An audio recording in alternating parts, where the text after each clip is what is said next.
وَإِن كُنتُمْ جُنُبًا فَطَّهَّرُوا وقال اللہ عز وجل یا ایھا الذین آمنوا لا تقربوا الصلاة وانتم سکارى حتى تعلموا ما تقولون ولا جنبا الا عابر سبیل حتى تغتسلوا رب اشرح لي صدری ویسر لي امری واحلل عقدۃ من لسانی یفقہوا قولی۔ قابل احترام نوجوان ساتھیوں، پیارے بچوں اور پردہ نشین ماں اور بہنوں، اللہ کی توفیق سے آج کے اس درس میں غسل کے احکام و مسائل اس کو انشاءاللہ ہم جاننے کی کوشش کریں گے۔ اللہ سے دعا ہے کہ الہ العالمین ہم سب کو صحیح طور سے کتاب و سنت کی روشنی میں پاکی اور طہارت حاصل کرنے کی توفیق عطا فرمائے۔ میں نے 2 آیتیں پڑھی ہیں، ایک سورہ مائدہ کی آیت نمبر 6 ہے اور ایک سورہ نساء کی آیت نمبر 43 ہے 43۔ ان دونوں آیتوں میں اللہ تعالیٰ نے غسل کا تذکرہ فرمایا۔ اللہ فرماتے ہیں وَإِن كُنتُمْ جُنُبًا فَطَّهَّرُوا، جب تم جنبی ہو جاؤ، ناپاک ہو جاؤ۔ ناپاکی سے مراد احتلام بھی ہے، یعنی بلوغت کے بعد ہم خواب دیکھ کر کے جو ناپاک ہو جاتے ہیں وہ بھی مراد ہے، اور اسی طرح سے ہم بستری والی ناپاکی بھی اس میں شامل ہے، اور اسی طرح سے حیض اور نفاس کی جو ناپاکی ہوتی ہے وہ بھی اس میں شامل ہے۔ تو اللہ فرماتے ہیں جب تم ناپاک ہو جاؤ تو تم پاکی حاصل کرو۔ تو سورہ نساء میں سورہ مائدہ آیت نمبر 6 میں اللہ تعالیٰ نے یہ حکم دیا، اور اسی طرح سے سورہ نساء کی آیت نمبر 43 میں اللہ فرماتے ہیں یا ایھا الذین آمنوا لا تقربوا الصلاة وانتم سکارى۔ یہ شراب کے حرمت کی سب سے ابتدائی آیت ہے، جس میں شراب کی حرمت تو نہیں آئی تھی، لیکن اتنا ضرور حکم آ چکا تھا کہ نشے کی حالت میں نماز نہیں پڑھنا ہے۔ تو اللہ فرماتے ہیں لا تقربوا الصلاة، اے ایمان والو تم نماز کے قریب مت جاؤ، یعنی نماز مت پڑھو جب تم نشے کی حالت میں ہو، تو نماز مت پڑھو حتی تعلموا ما تقولون، یہاں تک کہ تم اپنے کہے کو سمجھنے لگو۔ ایک آدمی نشے میں ہے، وہ کیا بول رہا ہے اس کو کچھ سمجھ میں نہیں آتا، تو اللہ فرماتے ہیں جب نشہ تمہارا اتر جائے اور تم اپنے کہی بات کو سمجھنے لگو تب نماز پڑھو۔ آگے اللہ فرماتے ولا جنبا، اور اسی طرح سے جب جنبی ناپاک رہو تو بھی نماز مت پڑھو۔ الا عابر سبیل، ہاں اتنا ضرور ہے کہ تمہارا گزر مسجد میں سے ہو سکتا ہے لیکن تم مسجد میں ٹھہر نہیں سکتے حالت جنابت میں۔ حتی تغتسلوا، یہاں تک کہ تم نہا لو۔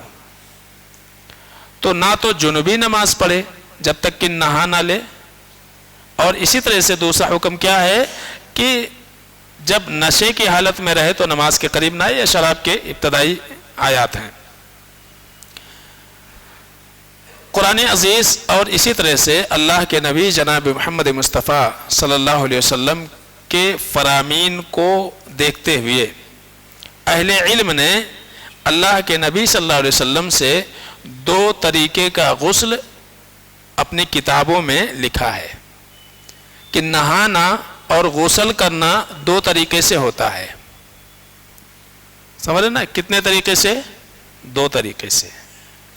ایک کفایت کر جانے والا نہانا، اس کو اہل علم غسل واجب کہتے ہیں۔ کفایت کر جانے والا یعنی اتنا اگر کام کر لے انسان تو وہ پاک ہو جائے گا، ناپاک نہیں رہے گا، پاک ہو جائے گا، یعنی کفایت کر جانے والا نہانا۔ اب چاہے آپ وہ جمعہ کے لیے نہا رہے ہوں، چاہے آپ جو ہے عیدین کے لیے نہا رہے ہوں، یا جنوبی ہو گئے ہیں تب نہا رہے ہوں، یا ایک عورت حیض اور نفاس سے پاک ہو رہی ہے تب نہا رہی ہے، یہ سارا کیا ہے؟ ایک تو کفایت کر جانے والا نہانا ہے، اور دوسرا کیا ہے؟ مکمل نہانا ہے۔ اس کو اہل علم کہتے ہیں غسل مستحب، اور جو کفایت کر جانے والا نہانا ہے اس کو بولتے ہیں اہل علم غسل واجب۔ سمجھ رہے؟ غسل واجب۔ تو سب سے پہلے ہم غسل واجب کو سمجھتے ہیں کہ غسل واجب کیا ہے، یعنی جس کو ہم کہتے ہیں کہ نجاست اور گندگی کو دور کرتے ہوئے انسان غسل کر لے، نہا لے، تو وہ بھی ایک غسل ہے، اس سے بھی پاکی حاصل ہو جائے گی، چاہے انسان جنبی ہو، احتلام اس کو ہوا ہو، منی کا خروج ہوا ہو، اس نے ہم بستری کی ہو بیوی کے ساتھ، یا اسی طرح سے جو ہے وہ حیض والی عورت ہو یا نفاس والی عورت ہو۔ غسل واجب کیا ہے یا کفایت کر جانے والا غسل کیا ہے؟ نیت کر کے آپ شاور کے نیچے کھڑے ہو جائیں اور شاور چالو کر لیں، اور جہاں جہاں آپ کو لگا ہے کہ وہاں گندگی لگی ہوئی ہے وہاں رگڑ کے صاف کر لیں، صابن لگا لے، باہر آ جائیں۔ کچھ کرنا ہوا؟ کچھ نہیں۔ تو کیا ہو گیا؟ آپ پاک ہو گئے، آپ کا نہانا ہو گیا۔ اس کو کہتے ہیں کفایت کر جانے والا غسل۔ نیت کر کے آپ حوض میں کود جائیے، نیت کر کے آپ ندی میں کود جاؤ، نہانے کی نیت سے ندی میں کود جاؤ، آپ باہر آ جاؤ، آپ کا نہانا ہو گیا۔ اب آپ وضو کر کے نماز پڑھو، روزہ رکھو، جو بھی آپ ایک پاک انسان جو کچھ کر سکتا ہے وہ آپ کر سکتے ہیں۔ یہ کیا ہو گیا؟ یہ کفایت کر جانے والا نہانا ہوا، اس میں کچھ بہت زیادہ عمل نہیں کرنا ہے۔ آپ نے نیت کر لی نہانے کی، بکٹ میں پانی لیا، مگا ڈالا اور شروع ہو گئے۔ سمجھ رہے؟ دائیں سے شروع کرو، بائیں سے شروع کرو، کہیں سے شروع کرو، بس کیا ہے جو گندگی اور نجاست لگی ہوئی تھی وہ صاف ہو جانا چاہیے۔ ٹھیک ہے؟ یہ نہانا ہو گیا۔ سمجھ رہے؟ تو یہ ہے غسل واجب۔ اتنا کرنا ضروری ہے کہ آپ جہاں جہاں گندگی لگی ہے گندگی دور ہو جائے اور پورے بدن پہ پانی پہنچ جائے، بدن کا کوئی حصہ آپ کا سوکھا نہ رہے، سارے بدن پہ پانی پہنچ جائے اور جو گندگی لگی ہوئی وہ گندگی دور ہو جائے، آپ کا نہانا ہو گیا۔ ٹھیک ہے؟ آپ کا نہانا ہو گیا، اس میں بہت زیادہ کوئی مشکل والی چیز نہیں ہے۔ اسی کو اہل علم کہتے ہیں غسل واجب، یا ہم اردو میں کہیں کفایت کر جانے والا نہانا۔ ٹھیک ہے؟ تو ایسا بھی اگر کسی نے نہا لیا ہے وہ پاک ہے، اگر ناپاکی سے پاکی حاصل کرنے کے لیے ایسا نہایا ہے کہ بھائی نیت کر کے شاور کے نیچے کھڑا ہو گیا، ٹوٹی کھول دیا، باہر آ گیا، تو آپ نہیں کہہ سکتے کہ تمہارا غسل نہیں ہوا، وہ پاک ہو گیا۔ اب اس کو نماز پڑھنے کے وضو کرے، نماز پڑھے، وہ پاک ہو گیا۔ سمجھ گئے؟ یا اپنا مگے میں پانی لیا، نہا رہا ہے، پورے بدن پہ پانی پہنچا لیا اس نے، نجاست اس کی زائل ہو گئی، گندگی اس کی زائل ہو گئی، ختم، نہانا ہو گیا۔ ٹھیک ہے؟ دوسرا وہ نہانا ہے جو اللہ کے نبی صلی اللہ علیہ وسلم نے بتایا ہے، جو مسنون ہے، جو غسل کرنا افضل ہے، آپ کریں گے ویسا تو آپ کو نیکی ملے گی۔ ٹھیک ہے؟ اور یہ طریقہ جو ہے، یہ طریقہ چاہے ناپاکی دور کرنے کے لیے نہائے انسان، اور یا پاک ہے پھر بھی نہا رہا ہے اور یہی طریقہ اختیار کر رہا ہے، تو اس کو اجر ملے گا، اس لیے کہ وہ سنت کے مطابق نہا رہا ہے۔ سمجھ گئے نا؟ تو ہم سیکھیں گے کہ مسنون طریقہ کیا ہے، سنت کا طریقہ نہانے کا کیا ہے، نجاست ناپاکی دور کرنے کا سنت طریقہ کیا ہے، وہ انشاءاللہ ہم جانیں گے۔ اس کے تعلق سے پہلے 2-3 حدیثیں پڑھ لیتے ہیں جو صحیح بخاری صحیح مسلم کے اندر یہ روایتیں موجود ہیں۔ اما عائشہ رضی اللہ تعالیٰ عنہ کہتی ہیں کہ اللہ کے نبی صلی اللہ علیہ وسلم جب ناپاکی کا غسل کرتے تھے، جنابت کا غسل کرتے تھے، تو آپ صلی اللہ علیہ وسلم سب سے پہلے اپنے دونوں ہاتھ دھل لیتے تھے۔ آج کے زمانے کی طرح سے شاور تو ہے نہیں. ہاتھ دھلنا اس لیے پہلے ضروری ہے کہ گندگی کہاں لگے گی؟ ہاتھ میں لگے گی، اور اسی ہاتھ سے آپ کو پھر پانی لینا ہے، تو سب سے پہلے جو گندگی لگی ہو اس کو صاف کر لو. تو اما عائشہ رضی اللہ تعالیٰ عنہ کہتے ہیں کہ یبدأ فیغسل یدیہ، کہ اللہ کے نبی صلی اللہ علیہ وسلم سب سے پہلے اپنے دونوں ہاتھ دھل لیتے تھے. ثم یفرغ بیمینہ علی شمالہ فیغسل فرجہ، پھر اللہ کے نبی صلی اللہ علیہ وسلم دائیں ہاتھ سے پانی بائیں ہاتھ میں لیتے تھے، الٹے ہاتھ میں، اور اس کے بعد اپنے شرمگاہ کو دھلتے تھے. سمجھ نا؟ تو پہلے ہاتھ دھل لیے اللہ کے رسول صلی اللہ علیہ وسلم نے، اس کے بعد پانی لے کر کے پھر شرمگاہ کو دھل رہے ہیں. ثم یتوضأ وضوءہ للصلاۃ، شرمگاہ کا دھلنا ہو گیا، پھر اللہ کے نبی صلی اللہ علیہ وسلم جیسا ہم نماز کے لیے وضو کرتے ہیں ویسا اللہ کے رسول صلی اللہ علیہ وسلم وضو کرتے تھے. 3 باتیں سمجھ میں آ گئی کہ سب سے پہلے کیا کرنا ہے؟ ہاتھ دھل لینا ہے، ٹھیک ہے. پھر اس کے بعد اپنے شرمگاہ کو دھل لینا ہے، اگلے پچھلے حصے کو اچھے سے مل کر کے، تاکہ گندگی اور نجاست زائل ہو جائے، کیونکہ گندگی کے مقامات وہی ہیں، ٹھیک ہے. پھر کیا کرنا ہے؟ وضو کرنا ہے.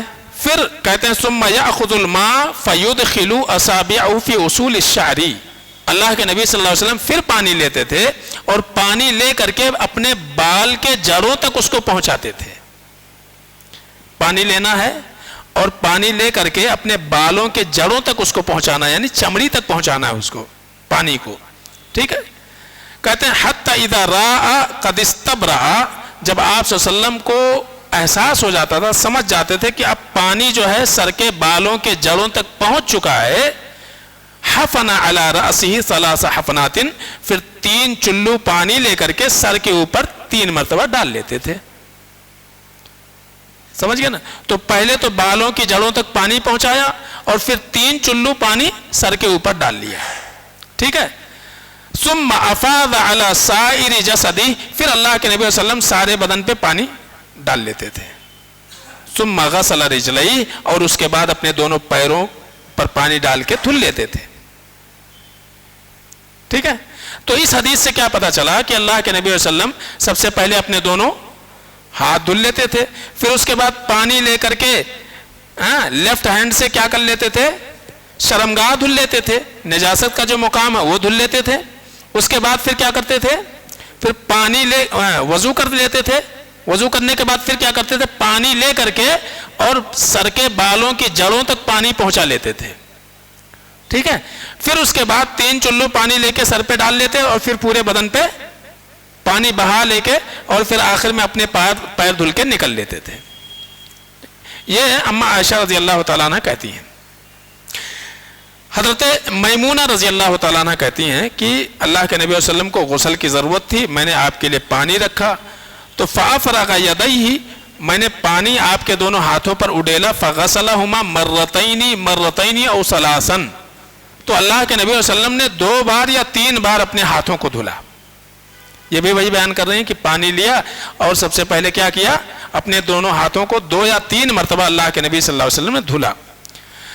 ثم افرغ بیمینہ علی شمالہ فغسل مذاکیرہ، پھر اللہ کے نبی صلی اللہ علیہ وسلم نے دائیں ہاتھ سے پانی لے کے بائیں ہاتھ میں لیا اور پھر اپنے شرمگاہ کو دھلا.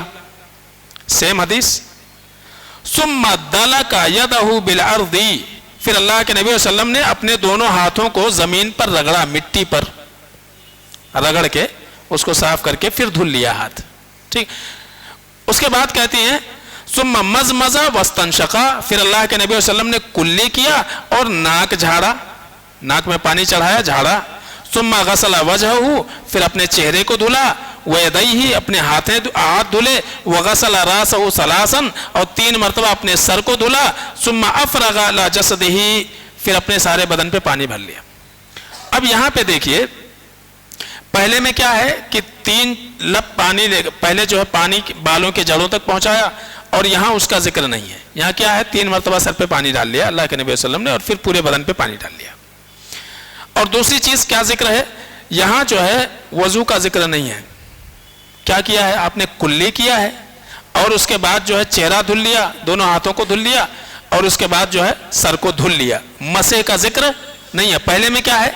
وضو اللہ کے نبی صلی اللہ علیہ وسلم نے کیا ہے جیسے کہ نماز کے لیے وضو کیا جاتا ہے. اس کے بعد تیسری حدیث ہم دیکھتے ہیں جو حضرت عبداللہ ابن عباس رضی اللہ تعالیٰ عنہ سے ہے.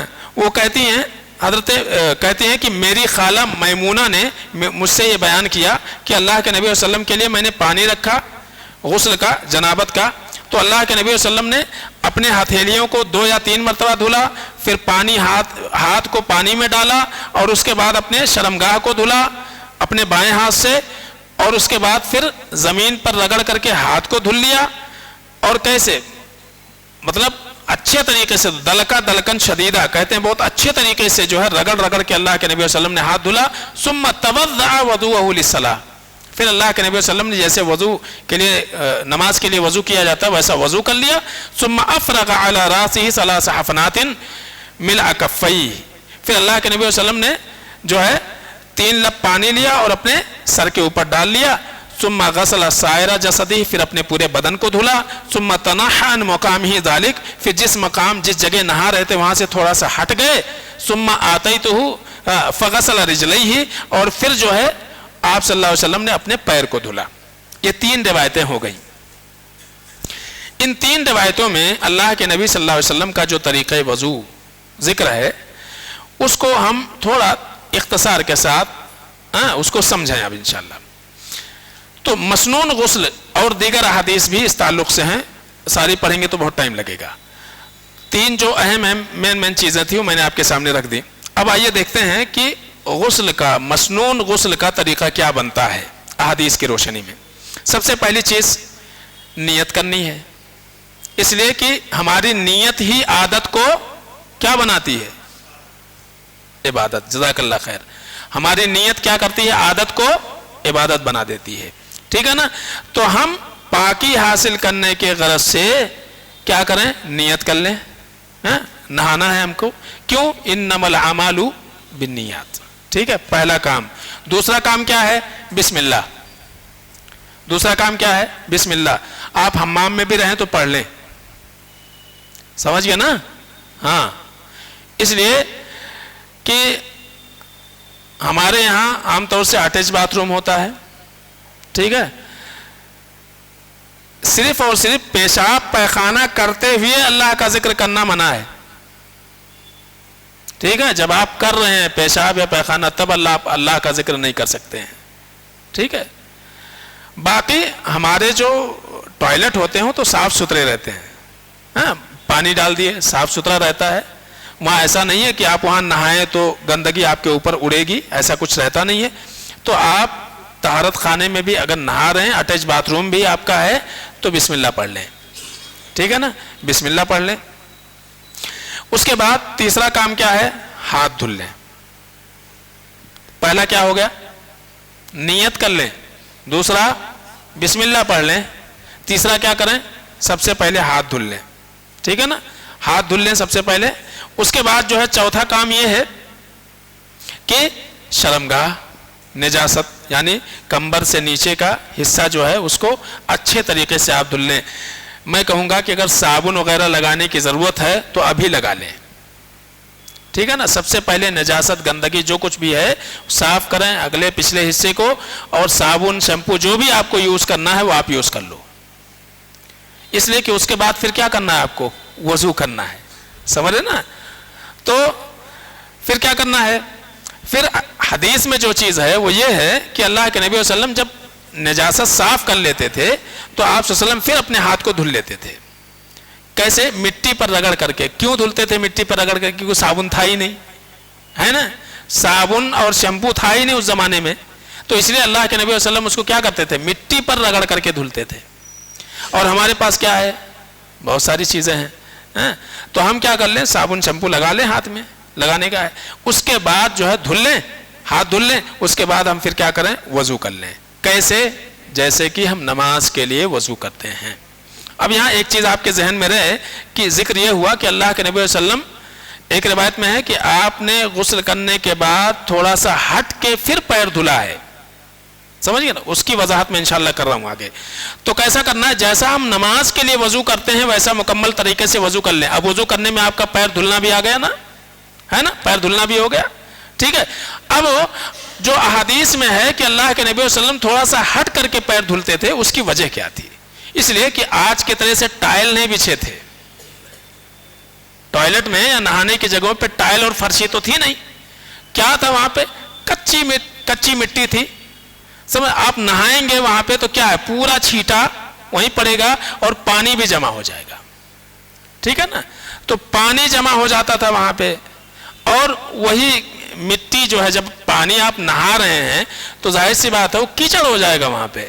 تو اس لیے اللہ کے نبی صلی اللہ علیہ وسلم آخر میں سوکھے مقام پر ہو کر کے، یا پانی جہاں نہیں جمع ہے وہاں سے ہٹ کر کے اللہ کے نبی صلی اللہ علیہ وسلم پیر کو دھلتے تھے. یہ اصل مقصود تھا.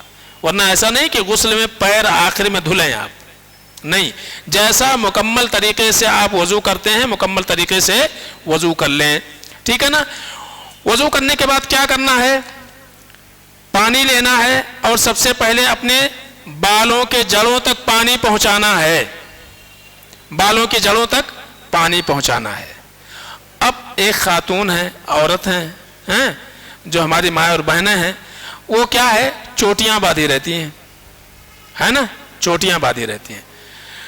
تو یہاں یہ ذہن میں رہے کہ کیا عورتوں کے لیے اپنا جوڑا چوٹی جو باندھی ہوئی ہیں، کیا ان کا کھولنا ضروری ہے نہانے کے لیے؟ چاہے وہ غسل جنابت ہو یا حیض کا غسل ہو یا اسی طرح سے جو ہے ہم بستری وغیرہ کا غسل ہو، کیا ان کے لیے وہ جوڑا وہ چوٹیاں کھولنا ضروری ہے؟ یاد رکھیے، ضروری بالکل نہیں ہے. ضروری کیا ہے؟ ضروری یہ ہے کہ چوٹی اتنی کسی نہ ہو کہ وہاں اس کے نیچے پانی نہ پہنچے. اگر ایسا ہے کہ جوڑا اتنا مضبوط بدھے ہوا ہے یا چوٹی ایسی بدھی ہوئی ہے کہ وہاں پانی جو ہے جڑ تک نہیں پہنچ پائے گا، تب ایسے وقت میں کھول دیں جوڑا. لیکن اگر بالوں کی جڑوں تک پانی پہنچ جا رہا ہے تو چوٹی کھولنا ضروری بالکل نہیں ہے. اس بات کو یاد رکھیے، بالکل ضروری نہیں ہے. اہل علم کہتے ہیں راجح مسئلہ یہ ہے انه لا يجب عليها نقض ظفائرها في الغسل، کیا فی غسل جنابہ، کہ کسی بھی عورت کے لیے چوٹی کا کھولنا جنابت کے غسل کے لیے بالکل ضروری نہیں ہے. اصل ضروری کیا ہے؟ پانی جڑوں تک پہنچانا. ٹھیک ہے؟ ام سلمہ رضی اللہ تعالیٰ عنہ، ام المومنین ام سلمہ رضی اللہ تعالیٰ عنہ کہتی ہیں ایک مرتبہ میں نے اللہ کے نبی صلی اللہ علیہ وسلم سے پوچھا، اے اللہ کے رسول، میں ایسی عورت ہوں کہ بڑا کس کے جوڑا باندھتی ہوں، میرا جوڑا جو ہے بڑا ٹائٹ رہتا ہے، تو فَأَنْقُضُهُ لِغُسْلِ الْجَنَابَةِ، جب میں ناپاک ہو جاؤں تو کیا میں پاکی حاصل کرنے کے لیے جوڑے کھول دوں؟ تو اللہ کے نبی نے کہا کہ نہیں، انما یکفیک ان تحسی علی راسک ثلاث حسیات، کہا کہ تمہارے لیے کافی ہے کہ سر کے اوپر 3 مرتبہ پانی ڈال لو اور بالوں کی جڑوں تک پانی پہنچ جائے.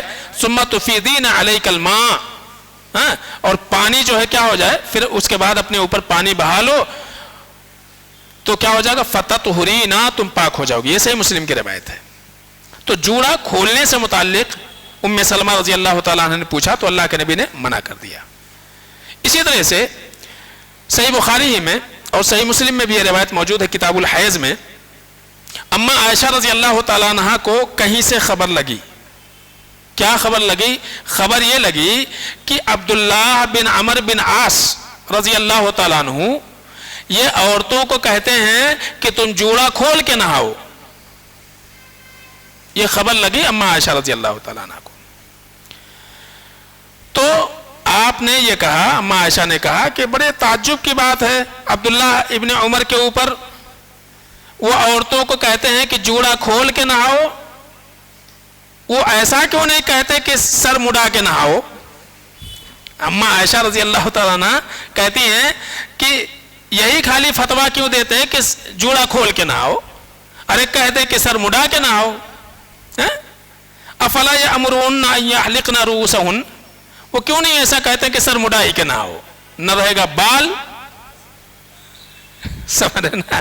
ہاں. لقد كنت اغتسل انا ورسول اللہ صلی اللہ علیہ وسلم فی اناء واحد، میں اور اللہ کے نبی صلی اللہ علیہ وسلم ایک برتن ہی میں غسل کرتے تھے، ایک برتن میں پانی رہتا تھا، اس میں سے ہم دونوں نہاتے تھے. ولا ازید علی ان افرغ علی رأسی 3 افراغات، اور میں اپنے سر کے اوپر خالی 3 چلو پانی ڈالتی تھی. تو ہمارے نبی نے تو نہیں کہا کہ تم اپنے جوڑے کھول لو, ٹھیک ہے, اپنے جوڑے کھول لو.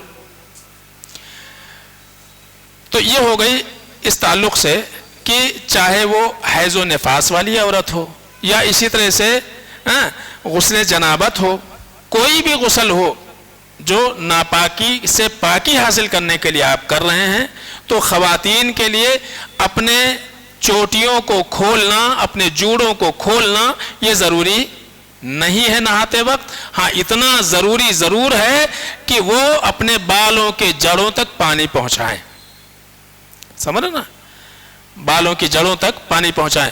تو کہاں تک آیا تھا سلسلہ وہ کہ بھول گئے. پہلا کام کیا ہے؟ نیت کرنا, اور اس کے بعد دوسرا بسم اللہ پڑھنا. تیسرا کام کیا ہے؟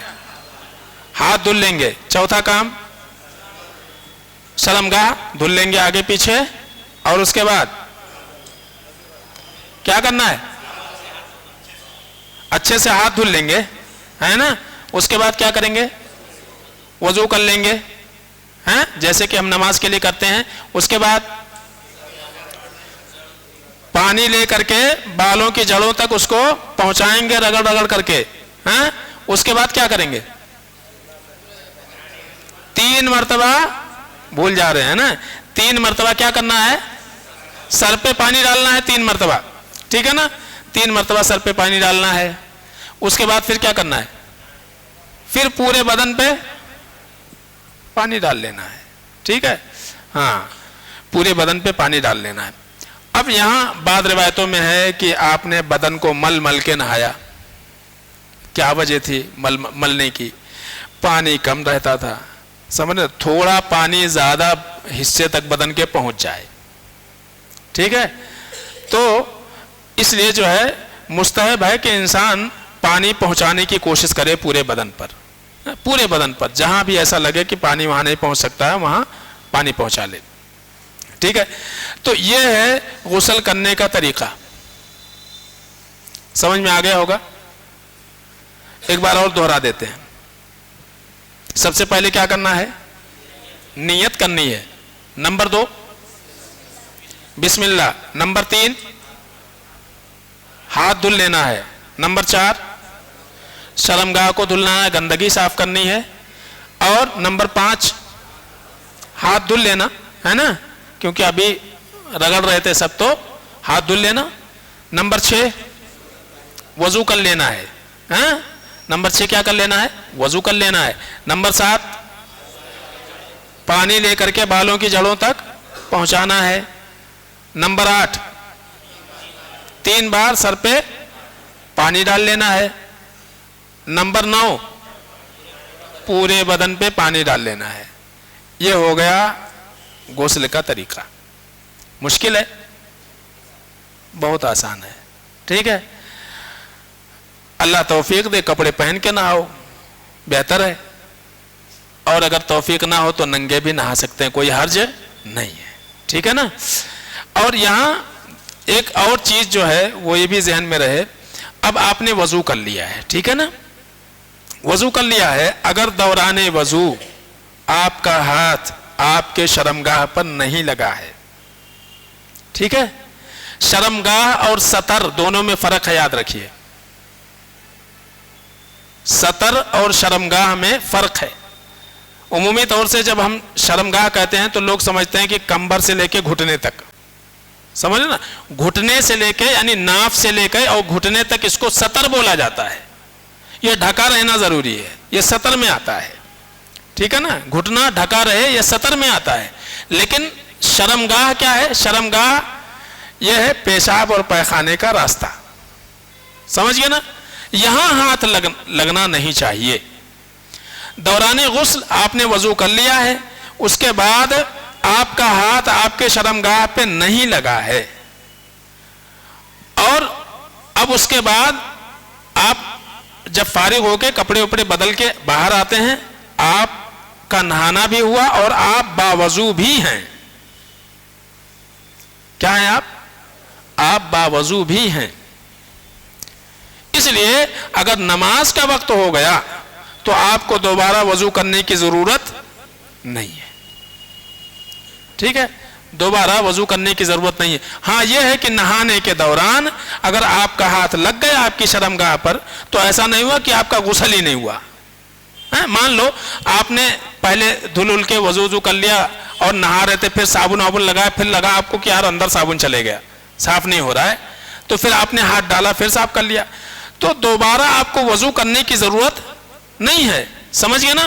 ہاں نماز پڑھنا ہے اگر آپ کو تو پھر آپ کیا کریں گے, وضو کریں گے. ٹھیک ہے, لیکن غسل کے ساتھ جو آپ نے وضو کیا ہے, اگر آپ کا ناقض وضو تو اس سے پہلے میں نے بتا دیا, نواقض وضو کیا کیا, ہوا خارج نہیں ہوئی, آپ کا ہاتھ نہیں لگا عمومی طور سے نہاتے وقت, اور کیا ہو سکتا ہے نہیں. سمجھ گئے نا. تو آپ کا وضو اگر باقی ہے تو آپ اسی وضو سے نماز پڑھ سکتے ہیں. سمجھ رہے, اسی وضو سے نماز پڑھ سکتے ہیں. اور اگر آپ کا وضو نہاتے وقت ٹوٹ بھی گیا تو آپ کا نہانا ہو گیا. ایسا نہیں ہے کہ یار اب ہم پھر اے سے شروع کریں زیڈ تک آئیں, ایسا کچھ کرنے کی ضرورت نہیں ہے. سمجھ گئے نا. تو یہ ہے مسنون طریقہ نہانے کا. چاہے آپ پاک ہیں, نہا رہے ہیں, تب بھی ایسا نہائیں تو آپ کو کیا ملے گا, اجر ملے گا. یہ افضل طریقہ ہے, مسنون طریقہ ہے. ناپاک ہیں تب تو ایسا کرنا چاہیے, اور اگر پاک ہیں اور نہا رہے ہیں اس طریقے پر تب بھی بہت بہتر عمل ہے. چاہے آپ جمعہ کا غسل کر رہے ہوں, عیدین کا غسل کر رہے ہوں, کوئی بھی غسل کر رہے ہوں, تو یہ مسنون طریقے پر غسل, یہ مرد عورت دونوں کے غسل میں کوئی فرق نہیں ہے. سمجھ گئے نا, کوئی فرق نہیں ہے. بدن کے پورے حصے تک پانی پہنچانا. تو ایک کیا ہو گیا, ایک کفایت کرنے والا غسل ہوا جو میں نے شروع میں بتایا. ٹھیک ہے, اور ایک کیا ہو گیا, مسنون غسل ہو گیا جس کو ہم کامل غسل کہتے ہیں. تو یہ دونوں طریقے آپ کے سامنے آ گئے. اچھا, اس کے بعد ایک چیز اور ہے, حدیث میں عام طور سے ہمیشہ یہ کوشش کرنا چاہیے کہ پانی جو ہے کم سے کم استعمال ہو. اب کم سے کم کے چکر میں ایسا نہ ہو کہ ہمارا بدن سوکھا رہ جائے. حدیث میں اللہ کے نبی صلی اللہ علیہ وسلم سے جو چیزیں ملتی ہیں کہ اللہ کے نبی صلی اللہ علیہ وسلم تقریباً 1 سا سے لے کر کے اور 5 مد تک اللہ کے نبی صلی اللہ علیہ وسلم غسل میں یوز کرتے تھے پانی, اور 1 مد میں اللہ کے نبی صلی اللہ علیہ وسلم وضو کرتے تھے. سمجھ گئے نا. اب 1 سا کتنا ہوتا ہے, 1 سا میں 4 مد ہوتا ہے. 1 سا میں 4 مد ہوتا ہے, اور موجودہ زمانے کے اعتبار سے 302 ملی لیٹر پانی. کتنا, 1 سا 302 ملی لیٹر پانی, اس میں اللہ کے نبی صلی اللہ علیہ وسلم کا غسل ہو جاتا تھا. ٹھیک ہے, آپ صلی اللہ علیہ وسلم کا غسل ہو جاتا تھا, اور اسی کا چوتھائی اس میں اللہ کے نبی صلی اللہ علیہ وسلم کا وضو ہو جاتا تھا. سمجھ گئے نا.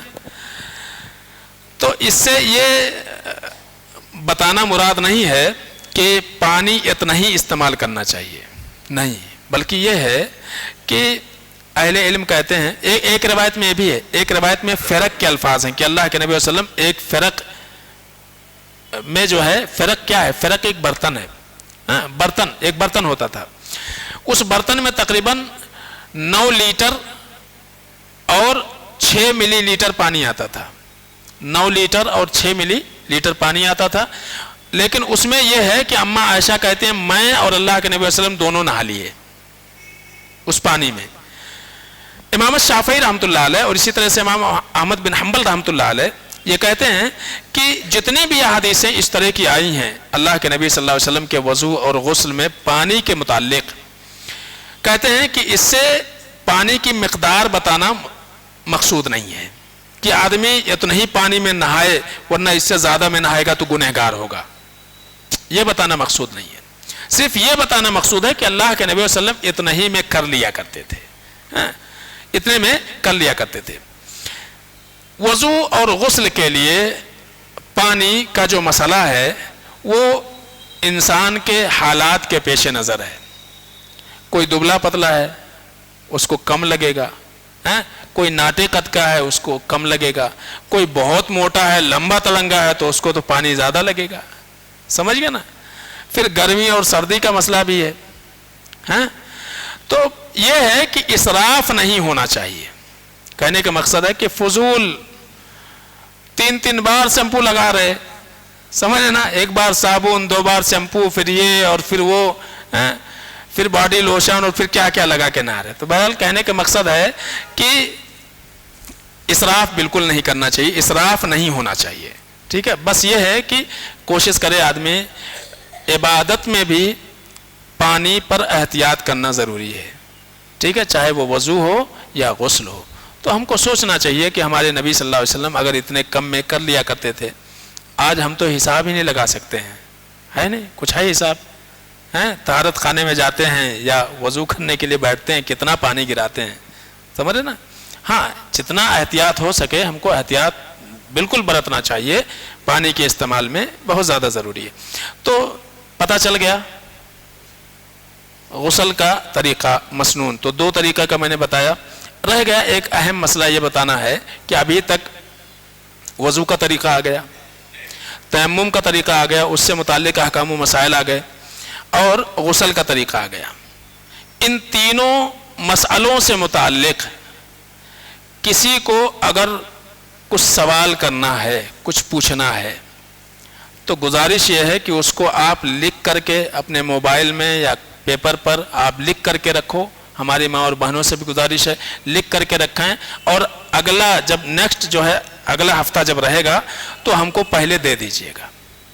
ٹھیک ہے, تاکہ جو درس رہے اس دن کا اس کو سمیٹ کر کے اور پھر آپ کے سوالوں کا جواب دے دیا جائے. ٹھیک ہے, یہ طریقہ بہتر رہے گا. میں یہ نہیں چاہتا ہوں کہ لائیو جو ہے پوچھا جائے اور جواب دیا جائے.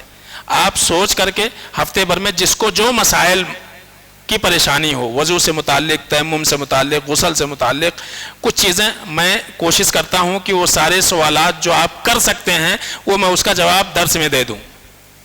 لیکن اس کے علاوہ بھی اگر کچھ رہ جاتی ہیں ایسی چیزیں جو آپ کے ذہنوں میں ہیں تو انشاءاللہ آپ لکھ کر کے رکھیے. اب اس کے بعد جو اگلا درس رہے گا انشاءاللہ وہ ہم یہ جانیں گے کہ غسل کرنا کب واجب ہے, یعنی کون کون سے اعمال ہیں جس سے غسل واجب ہوتا ہے, کرنا ضروری ہوتا ہے. یہ ہمارے لیے جاننا ضروری ہے, سمجھ رہے نا. اس لیے کہ کبھی کچھ ایسے بھی اعمال ہیں جہاں غسل واجب نہیں ہوتا, خالی وہ نجاست زائل کر لیں تو آپ کافی ہے, لیکن وہاں بھی لوگ سمجھتے نہیں اب نہانا ضروری ہو گیا. ٹھیک ہے, تو موجبات غسل جس کو کہا جاتا ہے کہ غسل کب واجب ہوتا ہے, یہ انشاءاللہ اگلے درس میں رہے گی. اور آپ سے یہی گزارش ہے کہ آپ کے جو بھی سوالات رہیں وہ آپ لکھ کے لا لیجئے, اور اس کو پھر میرے پاس دے دیجئے انشاءاللہ. پھر آپ کے سوالوں کا جواب جو بھی رہے گا وہ اللہ کی توفیق سے دینے کی کوشش کی جائے گی. اللہ سے دعا ہے کہ العالمین ہم کو آپ کو کتاب و سنت کے روشنی میں احکام و مسائل کو سمجھنے, اس پر عمل کرنے کی اللہ توفیق عطا فرمائے. آمین یا رب العالمین. السلام علیکم ورحمۃ اللہ وبرکاتہ.